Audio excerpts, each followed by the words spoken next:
Et salut à tous, c'est Duelman pour ma chaîne YouTube et aujourd'hui on se retrouve pour un test qui change des deux tests précédents. Donc là vous remarquerez que ça fait 3 tests en 3 jours, c'est du jamais vu sur la chaîne. Aujourd'hui on se retrouve pour le test de la Targus Multimédia Présentation Remote qui est une télécommande de présentation PowerPoint par la marque Targus. Ouais. Alors pas de déballage parce que la boîte je ne l'ai plus et que c'est une boîte qui est pas franchement flatteuse, c'est une boîte toute en plastique, c'est assez moche, hein, il faut, il faut bien l'admettre. Alors déjà un peu de caractéristiques techniques. Alors ce modèle en fait Argus produit 3 modèles, celui-ci c'est le plus haut de gamme. C'est le modèle AMP09EU, donc EU on imagine que c'est pour Europe. Et voilà, donc c'est le modèle qui a le plus de fonctions, donc on va voir ça tout de suite. Alors tout d'abord, c'est une télécommande sans fil, comme vous pouvez le voir, qui fonctionne jusqu'à 15 mètres avec le petit récepteur que je vais vous montrer juste après. Et elle est vraiment intéressante. Donc en termes de prix, elle coûte 40 €, mais il y a 2 modèles en dessous. Alors celui-ci coûte 41 € sur Amazon, et qu'est-ce qu'il a de plus par rapport aux 2 autres modèles? Alors déjà le deuxième modèle coûte 29 €, donc c'est déjà 11 € de moins, c'est quand même intéressant. En fait c'est le même modèle mais sans mode souris. Retenez-le, vous comprendrez plus tard ce que ça veut dire, mais sans mode souris. Et le dernier modèle encore plus simple, qui est à environ 26 € encore une fois sur Amazon, là, n'a ni souris, ni laser, ni rien du tout. Elle permet juste de passer d'une diapositive à une autre. Mais ça, retenez-le, vous verrez plus tard pourquoi c'est important. Alors, déjà, en termes de compatibilité, cette télécommande est compatible avec PowerPoint pour PC, PowerPoint pour Mac. Donc, bien évidemment, quand je parle de PowerPoint, c'est la suite PowerPoint de la suite Office de Microsoft. Et elle est également compatible avec Keynote pour Mac. Alors, on va déjà faire un petit tour sous le capot pour comprendre de quoi je parle. En fait, si en dessous, voilà, vous l'ouvrez comme ceci, vous avez un petit switch ici. Il faut que j'arrive à faire le focus, sinon ça n'a aucun intérêt que je vous montre ça. Voilà. Vous voyez ici, vous avez PC, Mac, Keynote et Mac PowerPoint. Il faudra le régler pour le type de logiciel que vous utiliserez, ou le type d'ordinateur. Voilà. Ensuite, vous voyez que c'est j'aime beaucoup cette télécommande parce qu'elle est très bien conçue. Vous voyez, quand vous ouvrez le capot en dessous, vous avez deux choses importantes, en dehors bien évidemment du réglage du logiciel. Déjà, vous avez le petit récepteur qui est logé ici, ce qui est très bien, ce qui permet de ne pas le perdre, puisque quand le capot est fermé, on ne risque pas de le perdre. Donc c'est un petit récepteur que vous branchez sur votre ordinateur, donc avec la marque Targus dessus, ainsi que quelques petits chiffres FCC, Made in China, etc. Ça reprécise bien le modèle, vous voyez peut-être pas bien, mais c'est encore précisé AMP09EU, et ne pas acheter à la poubelle, etc. Donc il est assez compact, hein, il est tout petit, sur l'ordi il se voit à peine, surtout d'autant plus qu'il est noir, donc c'est très agréable, et il y a un truc qui est vachement bien fait, vachement bien conçu. Il va falloir que je joue avec la lumière pour que vous voyez bien ça, et j'arriverai pas à vous le montrer ici, mais on ne le voit pas, je suis désolé pour vous, mais à l'intérieur, en fait, à peu près ici, en dessous de mon doigt, il est assez profond ce trou, il permet de ranger tout le connecteur, vous voyez, enfin tout le récepteur USB, il y a un petit aimant, donc là vous ne le voyez pas, désolé, il est caché ici au fond, qui aimante le récepteur, ce qui fait qu'en fait le récepteur, si vous mettez comme ça, eh ben il tombe pas, vous voyez, ça tient pas énormément, mais ça tient quand même assez bien, et c'est pas mal, ça évite de le perdre, même si, vous voyez, ça ne tombe pas, même si le capot est ouvert. Donc pour ça c'est très bien conçu. Ensuite, il faut savoir que cette télécommande nécessite une pile AAA pour fonctionner. Mais vous allez me dire, mais non, tu te trompes, il y a 2 piles alors que tu nous en dis qu'une. Mais non, ce n'est pas une erreur. En fait, vous voyez bien 2 piles ici, mais c'est tout simplement pour la raison que, voilà, ici moi j'ai mis 2 piles rechargeables, mais vous pouvez mettre des piles normales. Donc ici, en fait, à gauche, vous avez... Il faudrait que je règle les problèmes des lumières assez vite quand même. Donc vous avez encore le branding Targus, etc. Quelques spécifications techniques, etc. Donc vous mettez une pile pour l'alimenter ici, tout ce qu'il y a de plus classique. Mais en fait ici, alors encore une fois, ah voilà, vous le voyez un peu, il y a écrit Spare Battery, ici. Vous voyez vite fait ici, vous voyez spare battery en bas. En fait, c'est une batterie de secours. C'est-à-dire que la pile que vous mettez ici, elle n'est pas nécessaire au fonctionnement de la télécommande, mais si celle-ci est vide, vous pouvez ouvrir rapidement votre capot, changer celle-ci pour celle-ci, et ça vous permet de continuer votre présentation sans avoir à vous arrêter à chercher une pile désespérément. Donc c'est extrêmement bien conçu, les ingénieurs ont une idée de folie de mettre une deuxième pile ici qui permet de ne jamais être à court de batterie en cours de présentation. Et moi je salue grandement cette idée qui est vraiment fabuleuse, d'autant plus qu'une pile comme ça c'est pas lourd, donc ça ne dérange pas au confort d'utilisation de la télécommande. Donc vraiment c'est très bien conçu. Voilà, une fois le capot refermé, on va faire le tour de toutes les fonctionnalités. Elle s'est allumée toute seule, je vais vous la rééteindre pour vous montrer comment on l'allume. Alors on va faire un tour des boutons, mais je ne vais pas les décrire précisément parce qu'après on va aller sur mon ordinateur pour vous montrer rapidement à quoi servent les boutons et comment les exploiter. Alors sur la tranche gauche, on a deux boutons. On a le bouton marche arrêt, donc pour allumer il suffit d'appuyer quelques secondes dessus et vous voyez que voilà, ça s'allume. Donc c'est assez sympathique comme lumière, hein, c'est vert. Et donc il y a l'arceau qui est le cercle qui est éclairé. Et il y a également les deux flèches. Donc si vous êtes dans le noir, vous voyez, on voit quand même parfaitement bien l'éclairage. Ça peut être très pratique parce que notamment que les scènes sont souvent relativement peu éclairées, donc ça peut être pratique. Mais ce n'est pas vital. En soi, c'est un peu gadget quand même, la luminosité, enfin l'éclairage, puisque même si vous voyez pas forcément très bien à la caméra, là ça se voit un peu. En fait, les flèches ici, elles sont en relief, elles ressortent. Ça se voit assez bien ici, hein. On voit qu'il y a un petit relief. Et donc quand vous passez le doigt ici, vous sentez clairement qu'il y a la flèche en dessous. Et donc l'éclairage n'est pas vital, mais c'est toujours un plus appréciable, d'autant que ça ne doit pas consommer énormément d'électricité. Voilà, donc ensuite on a un petit bouton lock ici. Donc quand vous appuyez, vous voyez, vous avez l'arceau qui devient rouge. Et en fait, ça permet de bloquer les fonctions globales. C'est-à-dire quand vous êtes en mode télécommande, il y a beaucoup de fonctions, notamment lancer la présentation PowerPoint ici. Ça, tout ça, vous le verrez sur ordinateur un peu après dans la vidéo. Mais si vous ne voulez pas que tous ces boutons, toutes ces fonctions vous perturbent, vous pouvez le bloquer et là vous avez juste les boutons diapositive suivante et diapositive précédente qui fonctionnent. C'est très bien pensé, mais je dois avouer que l'idée, je la trouve excellente, mais dans la pratique, moi je m'en suis jamais servi pour aucune présentation parce que vraiment il n'y a pas vraiment de nécessité. Voilà. Ensuite en façade, on a deux boutons ici. Je vous les décris pas plus que ça, ils servent à deux fonctions, mais enfin vous les verrez plus loin dans la vidéo.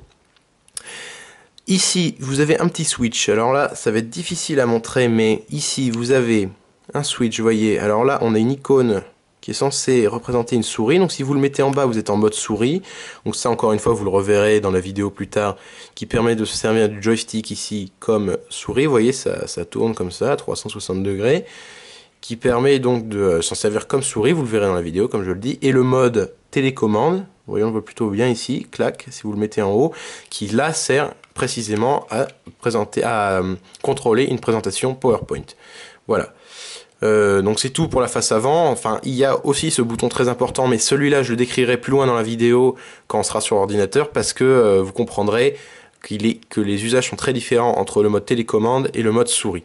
Et finalement, on a ces deux boutons-là sur la tranche droite qui permettent de régler le volume. Donc volume plus haut, volume bas. Et c'est une très bonne idée d'avoir mis ça. Si vous mettez une vidéo, par exemple, durant votre présentation, ça permet de baisser le volume ou de l'augmenter. Et c'est vraiment très bien.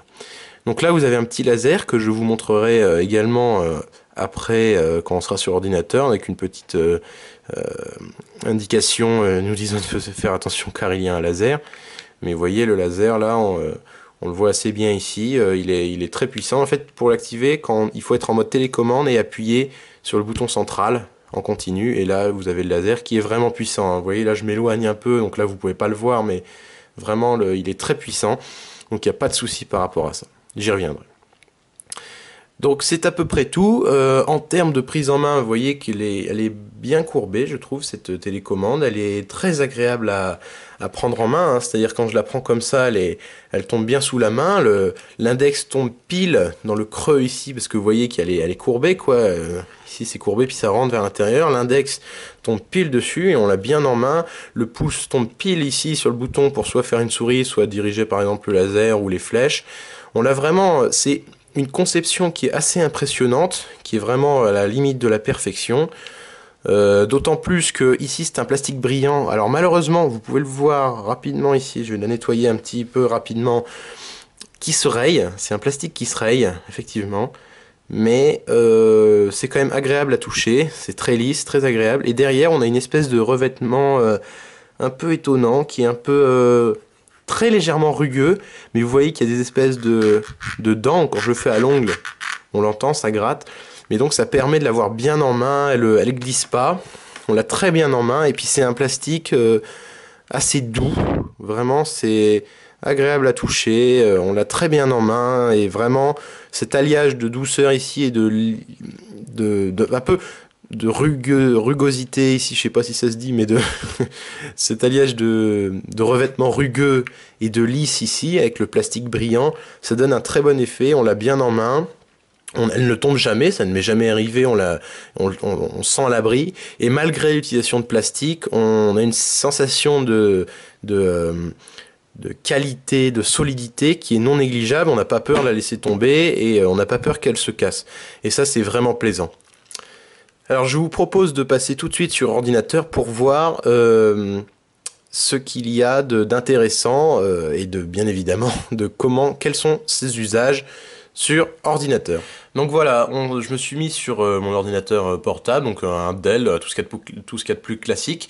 Donc c'est un PC sous Windows 7 avec Office 2007 installé. Et là, je vais vous faire un petit tour des fonctionnalités de la télécommande, aussi bien en mode souris qu'en mode télécommande. Donc là, alors je vais essayer de bien vous le montrer, même si on ne voit pas forcément bien. Voilà. Là je suis en mode souris, vous voyez le petit switch là, vous voyez pas très bien, mais le petit switch là on est en mode souris. Donc on va faire un petit tour des boutons. Alors, en mode souris en fait, comme je vous l'expliquais tout à l'heure, toute cette partie là représente la souris. Donc c'est à dire que ici, l'espèce de joystick là, il contrôle le pointeur de la souris qui est ici.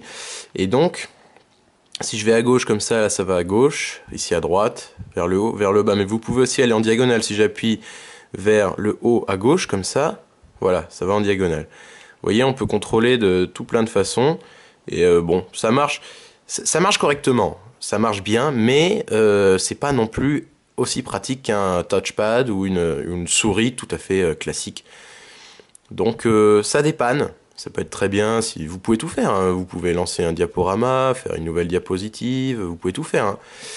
Et alors, en termes de souris, donc ici je vous le montre bien, en fait, le bouton gauche et le bouton droit en mode souris ne servent pas à contrôler le défilement des diapositives, ils servent à représenter le clic gauche et clic droit.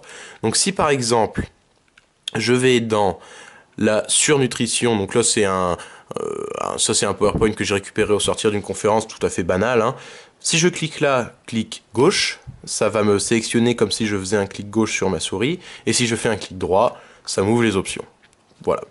Et à noter que si j'appuie au centre de l'espèce de joystick, on va l'appeler comme ça, le joystick, lui, il fait l'équivalent d'un clic gauche. Donc vous avez clic gauche et clic droit. Voilà. Et vous pouvez vous balader. Donc vous voyez, ça répond plutôt bien, mais c'est pas très pratique. Enfin, ça dépanne à distance, c'est quand même sympa d'avoir une souris, mais personnellement, je trouve pas ça extrêmement pertinent d'utiliser ça. Bon, au niveau des autres boutons, alors les boutons qu'on a en haut, on a celui-là. Ouais, vous voyez pas très bien, mais bon, vous avez celui-ci qui ouvre le poste de travail et celui-ci qui ouvre le menu démarrer. Voilà. Et vous avez finalement, non, en fait, vous avez ces deux boutons-là, le bouton allumer et éteindre que je vous ai montré tout à l'heure. Lui, il change pas de fonction, il sert qu'à allumer et à éteindre l'appareil. Et le bouton verrouiller ne change rien. Vous voyez, quand j'appuie dessus, il ne se passe rien. Donc en mode souris, en fait, le bouton de verrouiller est inutilisable. Et c'est compréhensible, mais il est quand même inutilisable. Et il reste finalement les boutons, vous les voyez pas très bien, les boutons de volume. J'ai du mal à faire le focus aujourd'hui. Voilà les boutons de volume. Voilà, donc là on voyait un peu mieux l'icône. Et là, on a les boutons de volume. Donc si j'appuie sur le bouton bas, donc vous pouvez pas voir en même temps, mais si j'appuie sur le bouton bas, vous voyez le son diminue. Et si j'appuie sur le bouton haut, le son augmente. Vous voyez, ça marche très très bien. Il n'y a pas de souci, c'est très efficace, rapide, etc. C'est vraiment parfait pour ce niveau-là. Donc maintenant qu'on a fait le tour en mode souris, on va passer en mode télécommande. Donc je vais passer le petit commutateur ici sur télécommande. Hein. Comme je vous avais montré tout à l'heure, on voit bien au logo en haut que c'est une télécommande et non pas la souris. Et donc là, les fonctions des boutons changent beaucoup. Alors on va commencer entre guillemets dans l'ordre, même si je ne l'ai pas fait tout à l'heure. Ici, on a toujours le bouton allumer, éteindre qui ne change pas. On a le bouton verrouiller. Je vais y revenir tout de suite, le bouton verrouiller. Ce bouton-là n'a pas de fonction réelle, vous voyez, quand j'appuie, il ne se passe rien, donc il n'a pas de fonction définie. En revanche, ce bouton-ci, à droite, lance le PowerPoint. Vous voyez, il s'est lancé. Si je rappuie, il s'arrête. Si je rappuie, il se lance. C'est très pratique d'avoir un bouton comme ça en mode télécommande. Ici, on a les boutons de volume, mais bah voilà, ils n'ont rien d'extraordinaire. Ils règlent le volume comme tout à l'heure. Comme je vous ai montré, là, on voit également en bas, hein, ça bouge. Je ne vais pas vous refaire un changement de plan, mais vous voyez, là, ça règle le son comme tout à l'heure. Très bien.